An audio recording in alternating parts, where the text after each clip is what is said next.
వీటిలో మరో breaking news చూస్తున్నాం. ఎన్నికల నఖారా మోగడంతో ప్రచారంపై బీజేపీ దృష్టి సారించింది. 50 రోజులు మాత్రమే మిగిలి ఉండడంతో అగ్రనేతలను రంగంలోకి దింపుతుంది. ఇప్పటికే ఆదిలాబాద్ లో కేంద్ర హోంశాఖ మంత్రి అమిత్ షా జనకర్జన సభలో పాల్గొన్నారు. ఇక ఈ సభ సక్సెస్ కావడంతో బీజేపీ అగ్రత్రయం మోదీ, అమిత్ షా, నడ్డా పర్యటనలో రాష్ట్రంలో నిత్యం కొనసాగేలా బీజేపీ ప్లాన్ చేస్తుంది. ఇక భారీ బహిరంగ సభలతో శ్రేణుల్లో జోష్ తీసుకురావాలని భావిస్తుంది. ఇక 50 రోజుల్లో 40 సభలు నిర్వహించాలని నిర్ణయం తీసుకుంది. ఇక ఈ సభలకు ముఖ్య అతిథులుగా కేంద్ర మంత్రులు, బీజేపీ పాలిత రాష్ట్రాల సీఎంలు హాజరు కానున్నారు. ఇక UP CM Yogi Adityanath, Assam CM Himanta Biswa Sharma త్వరలో తెలంగాణలో పర్యటించనున్నట్లు తెలిసింది. ఇక ఈ నెల 14న శేర్లింగంపల్లి సెగ్మెంట్ తో పాటు మరో నియోజకవర్గంలో కేంద్ర మంత్రి పీయూష్ గోయల్ పర్యటించనున్నారు. ఇక 15న కేంద్ర మంత్రి సాధ్వి నిరంజన్ జోషి జ్యోతి ముషీరాబాద్ సెగ్మెంట్ లో, 16న కేంద్ర మంత్రి రాజ్నాథ్ సింగ్ హుజురాబాద్, మహేశ్వరం అసెంబ్లీ సెగ్మెంట్లలో పర్యటించనున్నారు. ఇక 19న మధిర సెగ్మెంట్ లో కేంద్ర మంత్రి నారాయణ స్వామి పర్యటిస్తారు. ఒక్కొక్కరు 2 అసెంబ్లీ సెగ్మెంట్లలో ప్రచారం నిర్వహించేలా బీజేపీ ప్లాన్ చేసింది.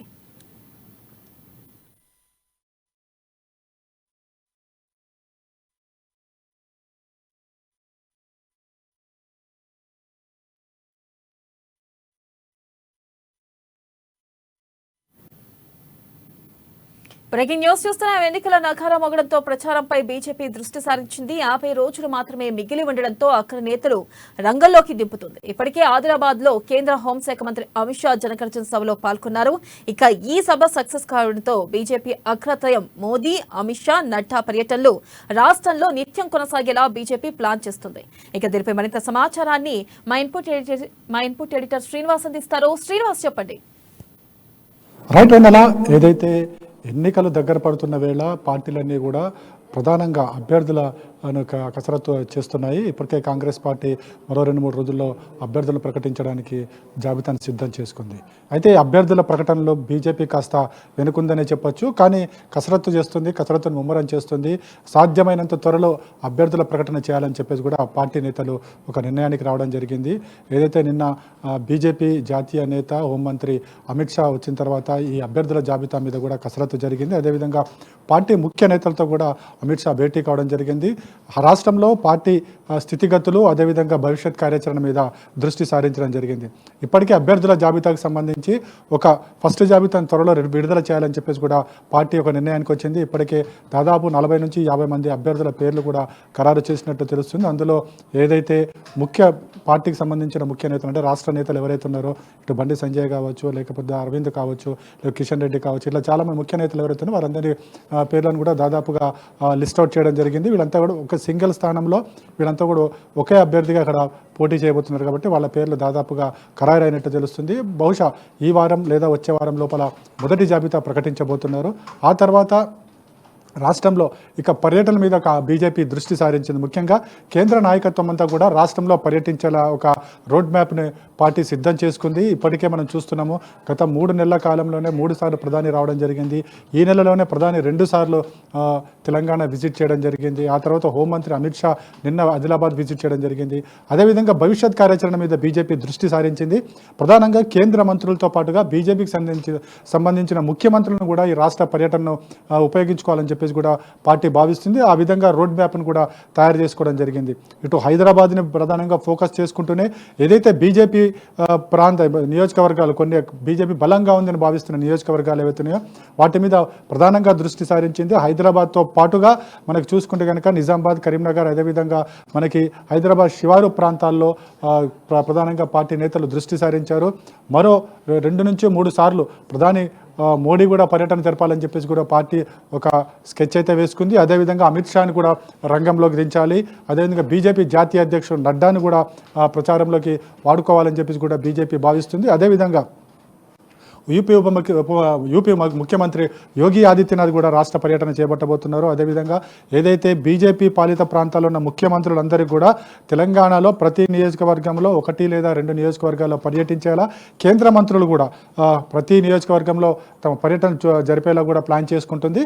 కేంద్ర నాయకత్వం అంతా కూడా ఏదైతే ఈ 2 నెలల కాలం అటు 5 రాష్ట్రాల్లో ఎన్నికలు జరుగుతున్న వేళ ప్రధానంగా తెలంగాణ మీద దక్షిణ భారతానికి సంబంధించి తెలంగాణ మీదనే బీజేపీ ప్రధానంగా ఫోకస్ చేసింది. ఎందుకంటే ఇక్కడ బీజేపీకి మిగతా రాష్ట్రాల్లో చూసుకుంటే కనుక ఇక్కడ బీజేపీ ఇక్కడ ఖచ్చితంగా ఎగురవేయాలి అన్న ఒక ధీమాతోనే ఆ పార్టీ మొత్తం ఒక్కొక్కటిగా అడుగులు వేస్తున్న పరిస్థితి అయితే కనిపిస్తుంది. కానీ క్షేత్రస్థాయిలో అందుకు భిన్నంగా అయితే కనిపిస్తుంది మాత్రం బీజేపీ నేతలే చెప్తున్నారు. చూడాలి, ఎందుకంటే ప్రస్తుతం ఉన్న పరిస్థితుల్లో ఇటు బీఆర్ఎస్ కాంగ్రెస్ల మధ్య విముఖ పోటీ ఉంది అని చెప్పేసి కూడా చాలామంది నిపుణులు చెప్తున్నారు. ఇప్పుడు బీజేపీ కూడా తన స్పీడ్ పెంచుతుంది. ఏదైతే జాతీయ నేతలు రంగంలో దిగడంతో పాటుగా ప్రధానంగా బీజేపీ ఒక 40 నుంచి 50 స్థానాల మీద ప్రధానంగా ఫోకస్ చేస్తుంది. మనకి మొన్న చూసాము అమిత్ షా పర్యటనలో, అమిత్ షా అదేవిధంగా మోడీ పర్యటనలో ప్రధానంగా వాళ్ళు ఆకాంక్షిస్తుంది ఒకటే, రాష్ట్రంలో 30 నుంచి 40 స్థానాలు కనుక బీజేపీ తెచ్చుకోగలిగితే ప్రభుత్వాన్ని ఏర్పాటు చేయగలం అనే ఒక ధీమాతోని పార్టీ నేతలు ఉన్నారు. ఆ విధంగానే కూడా అడుగులు వేస్తున్నట్టు తెలుస్తుంది. ప్రధానంగా ముఖ్యమైన బీజేపీ బెల్ట్ ఉన్న ప్రాంతాలు, అంటే బీజేపీకి బలంగా ఉన్న ప్రాంతాల మీదనే ప్రధానంగా ముందుగా దృష్టి సారించారు. హైదరాబాద్ కావచ్చు, హైదరాబాద్ శివారు ప్రాంతాల్లో ఎక్కువగా దృష్టి పెట్టారు, కరీంనగర్లో పెట్టారు, అదేవిధంగా మనకి నిజామాబాద్లో కూడా పెట్టారు, వరంగల్లో 1-2 చోట్ల పార్టీ దృష్టి సారించింది, అదేవిధంగా ఆదిలాబాద్లో 2-3 నియోజకవర్గాల్లో కూడా దృష్టి సారించింది. అంటే ప్రధానంగా చూసుకుంటే కనుక 40 స్థానాల వరకు ఖచ్చితంగా బీజేపీ గెలుచుకోవాలి ఒక ధీమాతోనైతే ఉంది. ఆ దిశగా అడుగులు వేస్తుంది.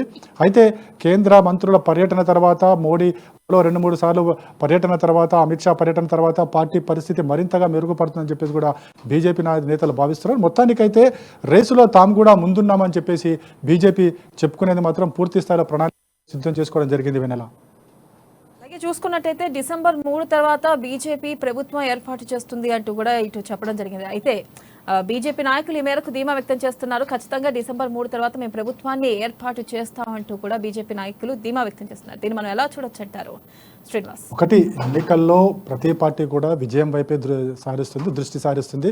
విజయం తమకేనని చెప్పుకుంటుంది. మనకి ప్రస్తుతం తెలంగాణ పరిస్థితి చూసుకుంటే కనుక వాస్తవంగా త్రిముఖ పోటీ ఇక్కడ నెలకొందని చెప్పొచ్చు. అధికార పార్టీ బీఆర్ఎస్, కాంగ్రెస్, అదేవిధంగా బీజేపీ. అయితే ఒక 3-4 నెలల వరకు చూసుకుంటే కనుక 2వ స్థానంలో బీజేపీ ఉండేది. అంటే అప్పుడు బండి సంజయ్ దూకుడుగా వ్యవహరించడం కావచ్చు, అప్పుడున్న పరిస్థితులు కావచ్చు, బీజేపీ 2వ స్థానంలో ఉండేదని చెప్పేసి చాలామంది నిపుణులు అప్పుడు చెప్పడం జరిగింది. కానీ ఎప్పుడైతే బండి సంజయ్ మార్పు తర్వాత పార్టీలో అనేక చేర్పులు జరగడం జరిగింది. తద్వారా చాలామంది పార్టీని వీడిపోతున్న పరిస్థితి కూడా కనిపిస్తుంది. అదేవిధంగా కొంతమంది పార్టీలో ప్రస్తుతం అసంతృప్తిగా ఉన్నారు, అసమ్మతిగా ఉన్నారు. పార్టీకి గతంలో పనిచేసినట్లు పనిచేసిన నేతలు చాలామంది ఇప్పుడు తెరవెనుక బీజేపీ 3వ స్థానానికి పరిమితం అవుతుంది అని చెప్పేసి కూడా కొంతమంది రాజకీయ విశ్లేషకులు చెప్తున్న పరిస్థితి కూడా ఉంది. అయితే ఏదైతే ప్రధాని మోడీ తర్వాత ప్రధాని చేసిన విమర్శల తర్వాత బీజేపీలో కొద్దిగా ప్లస్ అయిందని చెప్పేసి కూడా పార్టీ నేతలు చెప్తున్నారు. మొత్తానికి చూడాలి మరి బీజేపీ చెప్తున్నట్టు 3 తర్వాత ఎవరు అధికారంలోకి వస్తారనేది అప్పటి ఓటర్ల ఓటు వేసి దాని మీద డిపెండ్ అయి ఉంటుందని చెప్పొచ్చు. వెనెల.